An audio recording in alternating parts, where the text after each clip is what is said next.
നമസ്കാരം. ഏവർക്കും pre market റിപ്പോർട്ട്സുകളിലേക്ക് സ്വാഗതം. ഇന്ന് ഡിസംബർ 5, 2025 വെള്ളി. ഇന്ന് രാവിലെ 10 മണിയോടുകൂടി RBIയുടെ ഇൻട്രസ്റ്റ് റേറ്റ് ഡിസിഷൻ വരാനിരിക്കുന്നു. അതുകൂടാതെ ഇന്ന് US-ൽ നിന്നും ഒത്തിരിയേറെ പ്രധാനപ്പെട്ട ഇവന്റുകൾ നടക്കാനിരിക്കുന്ന ഒരു ദിനം കൂടിയാണിന്ന്. അവയെക്കുറിച്ചൊക്കെ നമുക്ക് വിശദമായി തന്നെ ഈ വീഡിയോയിൽ ചർച്ച ചെയ്യാം. തുടർച്ചയായി ഇന്നലെ രണ്ടാമത്തെ ട്രേഡിംഗ് സെഷനിലും IT സെക്ടറിന് തുടരാനായ നേട്ടത്തിന്റെ ഫലമായിട്ടും മെറ്റൽ ഓട്ടോ സ്റ്റോക്സുകളിൽ ഉടലെടുത്ത വാല്യൂ ബൈയിങ്ങിനെ തുടർന്നും ഈ ആഴ്ചയിൽ ആദ്യമായി നിഫ്റ്റിക്ക് നേട്ടത്തോടുകൂടി വ്യാപാരം ഇന്നലെ അവസാനിപ്പിക്കുവാൻ സാധിക്കുകയുണ്ടായി. എങ്കിലും വിദേശ ധനകാര്യ സ്ഥാപനങ്ങൾ ഇന്നലെയും ഇന്ത്യൻ ക്യാഷ് മാർക്കറ്റിൽ 1944.19 കോടി രൂപയ്ക്ക് സെല്ലിംഗ് തുടരുകയാണ് ഉണ്ടായത്. അതേസമയം ആഭ്യന്തര ധനകാര്യ സ്ഥാപനങ്ങൾ പതിവ് പോലെ തന്നെ 3661.05 കോടി രൂപയ്ക്ക് ബൈയിങ്ങും തുടരുകയുണ്ടായി. ഇന്നത്തെ നമ്മുടെ മാർക്കറ്റിലേക്ക് സ്പെസിഫിക് ആയിട്ട് വന്നു കഴിയുമ്പോൾ അനലിസ്റ്റുകളുടെയും എക്സ്പേർട്ടുകളുടെയൊക്കെ അഭിപ്രായങ്ങൾ പ്രകാരം നിഫ്റ്റിക്ക് ഇന്ന് 25,900 എന്ന ലെവലിന് മുകളിലായിട്ട് നിലനിൽക്കുവാൻ സാധിക്കുന്നിടത്തോളം 26,100, 26,300 എന്ന ലെവലിലേക്കുള്ള നിഫ്റ്റിയുടെ പ്രയാണം തള്ളിക്കളയാനാവുകയില്ല. എന്നാൽ അതേസമയം ഇന്ന് നിഫ്റ്റിക്ക് 5,840 എന്ന ലെവൽ ക്രൂഷ്യലുമാണ്. കാരണം അവസാനത്തെ 14 ട്രേഡിംഗ് സെക്ഷനുകളിലായിട്ട് ഈ ലെവലാണ് നിഫ്റ്റിയുടെ ഏകദേശം 3 ആഴ്ചത്തെ വീക്ക്ലി ലോ ആയിട്ട് നിലനിൽക്കുന്നതിനാൽ തന്നെ അതുകൊണ്ട് തന്നെ 25,840 എന്ന ലെവൽ നിഫ്റ്റി ബ്രേക്ക് ചെയ്യുകയാണെങ്കിൽ സെല്ലിംഗ് പ്രഷറും അനുഭവപ്പെട്ടേക്കാം. പ്രത്യേകം ശ്രദ്ധിക്കുക, ഇത് ട്രേഡ് റെക്കമെൻഡേഷൻ അല്ല, അനലിസ്റ്റുകളുടെയും എക്സ്പേർട്ടുകളുടെയൊക്കെ അഭിപ്രായങ്ങൾ മാത്രമാണ്. എഡ്യൂക്കേഷൻ പേർപ്പസിന് വേണ്ടിയിട്ടാണ് ഈ ലെവലുകൾ വിശദീകരിക്കുകയും ഉണ്ടായത്. ഇന്ന് ഇന്ത്യയിൽ നിന്നും രാവിലെ 10 മണിയോടുകൂടി RBI ഇൻട്രസ്റ്റ് റേറ്റ് ഡിസിഷൻ വരുന്നു. മാർക്കറ്റും നിക്ഷേപകരും വെച്ചു പുലർത്തുന്ന പ്രതീക്ഷ 5.5% റെപ്പോ റേറ്റ് സ്റ്റഡി ആയിട്ട് തന്നെ നിലനിർത്തുമെന്നുള്ള പ്രതീക്ഷയിലാണ്. എങ്കിലും കഴിഞ്ഞ ആഴ്ച സർപ്രൈസ് ആയിട്ട് വന്ന ബെറ്റർ ആയിട്ടുള്ള GDP ഡേറ്റയുടെ ഫലമായിട്ടും തുടർച്ചയായിട്ട് ഇന്ത്യൻ രൂപയ്ക്ക് അമേരിക്കൻ ഡോളറിനെതിരെ മൂല്യശോഷണം സംഭവിക്കുന്ന അവസരമായതിനാലും ഇന്നത്തെ RBI ഇൻട്രസ്റ്റ് റേറ്റ് ഡിസിഷൻ വളരെ ക്രൂഷ്യലുമാണ്. അതുകൊണ്ട് തന്നെ ഇന്ന് RBI ഇൻട്രസ്റ്റ് റേറ്റ് ഡിസിഷൻ വന്ന് മാർക്കറ്റ് ഒന്ന് സെറ്റിലാകുന്നിടം വരെ മാർക്കറ്റിൽ നമ്മൾ വോൾട്ടാലിറ്റി എക്സ്പെക്ട് ചെയ്യേണ്ടതായിട്ട് വരും. അതിനു പുറമെ രാവിലെ 10 മണിയോടുകൂടി തന്നെ ക്യാഷ് റിസർവ് റേഷ്യോയുടെ റിലീസുമുണ്ട്. വൈകുന്നേരം 5 മണിക്ക് നമ്മുടെ മാർക്കറ്റ് അടച്ചതിന് ശേഷം നവംബർ മാസത്തെ ഫോറിൻ എക്സ്ചേഞ്ച് റിസർവ് ഡേറ്റയുടെ റിലീസും ഇന്ത്യയിൽ നിന്നും നടക്കാനിരിക്കുന്നു. ഇവയൊക്കെയാണ് ഇന്ന് ഇന്ത്യയിൽ നിന്നും റിലീസ് ചെയ്യപ്പെടുന്ന പ്രധാനപ്പെട്ട മാക്രോ ഇക്കണോമിക് ഡേറ്റകൾ. ഇന്നത്തെ പ്രധാനപ്പെട്ട ഗ്ലോബൽ ഇവന്റുകളിൽ എല്ലാ ഇവന്റുകളും ഇന്ന് നമ്മുടെ മാർക്കറ്റ് അടച്ചതിന് ശേഷമാണ്.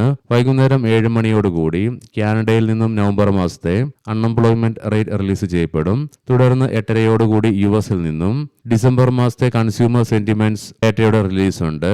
അതിനു പുറമെ സെപ്റ്റംബർ മാസത്തെ കോർ PCE പ്രൈസ് ഇൻഡെക്സിന്റെ റിലീസും സെപ്റ്റംബറിലെ തന്നെ പേഴ്സണൽ ഇൻകം മന്ത് ഓൺ മന്തിന്റെ റിലീസും പേഴ്സണൽ സ്പെൻഡിംഗ് മന്ത് ഓൺ മന്തിന്റെ റിലീസും ഇന്ന് രാത്രി 8:30 നടക്കാനിരിക്കുന്നു. ലീഡിംഗ് ആയ ADR സ്റ്റോക്സിൽ ICIC ബാങ്ക് ADRന് നേരിയ നഷ്ടത്തോടുകൂടി വ്യാപാരം അവസാനിപ്പിക്കേണ്ടി വന്നപ്പോൾ ഇൻഫോസിസ് ADRന് 3.5% നേട്ടത്തോടുകൂടിയും ആക്സിസ് ബാങ്ക് വിപ്രോ ADRകൾക്ക് 2%-അടുത്തും ഡോക്ടർ റെഡ്ഡീസ് HDFC ബാങ്ക് ADRകൾക്ക് 0.5%-അടുത്തും നേട്ടത്തോടുകൂടി വ്യാപാരം അവസാനിപ്പിക്കുവാനുമായി.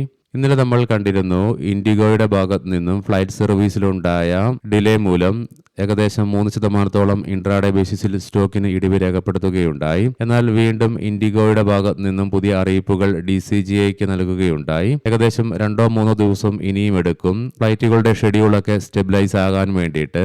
അതുകൊണ്ട് തന്നെ 2-3 ദിവസം കൂടി ഫ്ലൈറ്റ് ക്യാൻസലേഷൻ നീണ്ടുപോകുമെന്നുള്ള ഒരു അറിയിപ്പാണ് അവരുടെ ഭാഗത്ത് നിന്നും വരികയുണ്ടായതും. ഇനി നമുക്ക് ഗ്ലോബൽ മാർക്കറ്റുകൾ പരിശോധിക്കാം. ഇന്നലെ US മാർക്കറ്റിൽ S&P 500നും നാസ്ഡാക്കിനും നേരിയ നേട്ടത്തോടുകൂടി വ്യാപാരം അവസാനിപ്പിക്കുവാൻ സാധിച്ചു. ഡോ ജോൺസ് ഫ്യൂച്ചറും നിലവിൽ നേരിയ നേട്ടത്തിലാണ് വ്യാപാരത്തിൽ തുടർന്നുകൊണ്ടിരിക്കുന്നത്.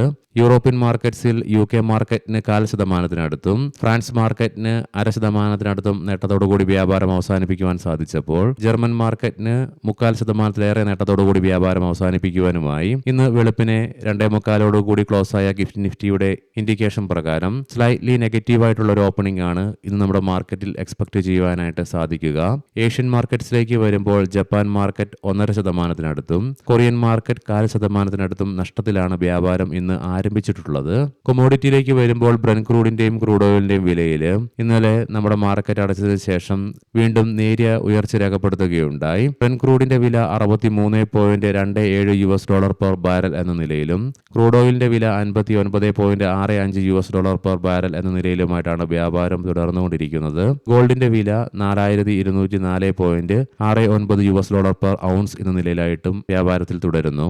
ഇനി നമുക്ക് സ്പെസിഫിക് ആയിട്ട് നിഫ്റ്റിയുടെയും ബാങ്ക് നിഫ്റ്റിയുടെയും ടെക്നിക്കൽസിലേക്ക് പ്രവേശിക്കാം. നിഫ്റ്റിയുടെ PCR 0.81 എന്ന നിലയിലും മാക്സ് പെയിൻ 26,000 എന്ന ലെവലിലുമായിട്ട് നിലകൊള്ളുന്നു. വോൾട്ടാലിറ്റിയോടൊപ്പം കൺസോളിഡേഷൻ നിലനിൽക്കുമ്പോഴും ഇന്നലെയുണ്ടായ നേട്ടത്തെ തുടർന്ന് പോസിറ്റീവ് ട്രെൻഡിനെ സൂചിപ്പിച്ചുകൊണ്ട് മൈനർ അപ്പർ ആൻഡ് ലോവർ ഷാഡോസോട് കൂടിയിട്ടുള്ള ബുള്ളിഷ് ക്യാൻഡിലാണ് നിഫ്റ്റിയുടെ ഡെയിലി ടൈം ഫ്രെയിമിൽ നിന്നും ദൃശ്യമാകുന്നത്. ഇന്നലെ നിഫ്റ്റിക്ക് നേട്ടം കൈവരിക്കുവാൻ സാധിച്ചെങ്കിലും നിഫ്റ്റിക്ക് അതിന്റെ ഷോർട്ട് ടൈം മൂവിംഗ് ആവറേജ് ആയ 10-day EMAയുടെ താഴെയായിട്ട് വ്യാപാരം അവസാനിപ്പിക്കേണ്ടി വന്നു. എങ്കിലും 20-day ഉൾപ്പെടെ ബാക്കി എല്ലാ കീ മൂവിംഗ് ആവറേജുകളുടെ മുകളിലായിട്ടും വ്യാപാരം അവസാനിപ്പിച്ച് നിലകൊള്ളുവാനുമായി RSI 55.24 എന്ന ലെവലിലേക്കും എത്തിച്ചേർന്നു. വീക്കിലി ഓപ്ഷൻസ് ഡാറ്റ പ്രകാരം 26,500 എന്ന സ്ട്രൈക്കിലാണ് കോൾ സൈഡിൽ ഏറ്റവും കൂടുതൽ ഓപ്പൺ ഇൻട്രസ്റ്റ് കാണുവാൻ സാധിക്കുന്നത്. അതേ സ്ട്രൈക്കിൽ തന്നെയാണ് ഏറ്റവും കൂടുതൽ കോൾ റൈറ്റിംഗും നിലവിൽ കാണുന്നത്. 26,000 എന്ന സ്ട്രൈക്കിലാണ് അതേസമയം പുട്ട് സൈഡിലേക്ക് ഏറ്റവും കൂടുതൽ ഓപ്പൺ ഇൻട്രസ്റ്റ് കാണുവാൻ സാധിക്കുന്നത്. അതേ സ്ട്രൈക്കിൽ തന്നെയാണ് ഏറ്റവും കൂടുതൽ പുട്ട് റൈറ്റിംഗും നിലവിൽ കാണുന്നത്. ബാങ്ക് നിഫ്റ്റിയുടെ PCR 0.9 എന്ന നിലയിലും മാക്സ് പെയിൻ 59,500 എന്ന ലെവലിലുമായിട്ട് നിലകൊള്ളുന്നു. ബുൾസിന്റെയും ബിയേഴ്സിന്റെയും ഇടയിലുള്ള ഇൻഡിസിഷനെ സൂചിപ്പിച്ചുകൊണ്ട് ഡോജി ക്യാൻഡിൽസ്റ്റിക് പാറ്റേൺ ആണ് ബാങ്ക് നിഫ്റ്റിയുടെ ഡെയിലി ടൈം ഫ്രെയിമിൽ നിന്നും ദൃശ്യമാകുന്നത്. എങ്കിലും ബാങ്ക് നിഫ്റ്റിക്ക് ഇന്നലെയും നേരിയ നഷ്ടത്തോടുകൂടി തന്നെ വ്യാപാരം അവസാനിപ്പിക്കേണ്ടി വന്നെങ്കിലും എല്ലാ കീ മൂവിംഗ് ആവറേജുകളുടെ മുകളിലായിട്ടും വ്യാപാരം അവസാനിപ്പിച്ച് നിലകൊള്ളുവാനുമായി എങ്കിലും RSI ഇടിവ് രേഖപ്പെടുത്തിക്കൊണ്ട് 61.35 എന്ന ലെവലിലേക്കും എത്തിച്ചേർന്നു.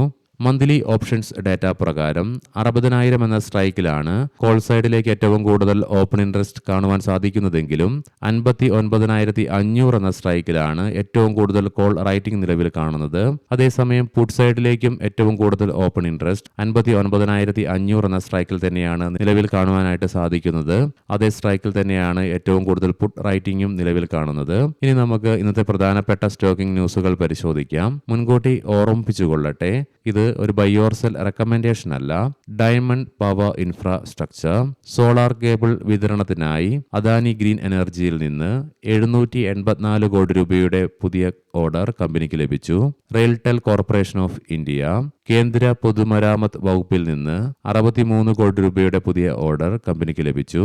സീമെക് ലിമിറ്റഡ് കമ്പനി HALയുമായി പുതിയ ഒരു കരാറിൽ ഏർപ്പെടുകയുണ്ടായി. നീരജ് സിമന്റ് സ്ട്രക്ചറൽസ് ലിമിറ്റഡ് 82.66 കോടി രൂപയുടെ പുതിയ ഓർഡർ കമ്പനിക്ക് ലഭിച്ചു. സബ്രോസ് ഇന്ത്യൻ റെയിൽവേയുടെ ഭാഗത്തു നിന്നും 52 കോടി രൂപയുടെ പുതിയ ഓർഡർ കമ്പനിക്ക് ലഭിക്കുകയുണ്ടായി. LIC ഹൗസിംഗ് ഫൈനാൻസിലെ ഓഹരി പങ്കാളിത്തം ICICI പ്രൊഡൻഷ്യൽ മ്യൂച്വൽ ഫണ്ട് 5.22% ഉയർത്തുകയുണ്ടായി. സിപ്ല ഇൻസ്പയറ ഹെൽത്ത് സയൻസ് ലിമിറ്റഡിന്റെ 100% വരുന്ന ഓഹരികളും കമ്പനി ഏറ്റെടുക്കൽ ഇന്നലത്തോടുകൂടി പൂർത്തിയാക്കുകയുണ്ടായി. ഏവർക്കും നല്ല ഒരു ട്രേഡിംഗ് ദിനം ആശംസിക്കുന്നു. വൈകുന്നേരം പോസ്റ്റ് മാർക്കറ്റ് റിപ്പോർട്ട്സുമായി കണ്ടുമുട്ടാം. നന്ദി, നമസ്കാരം.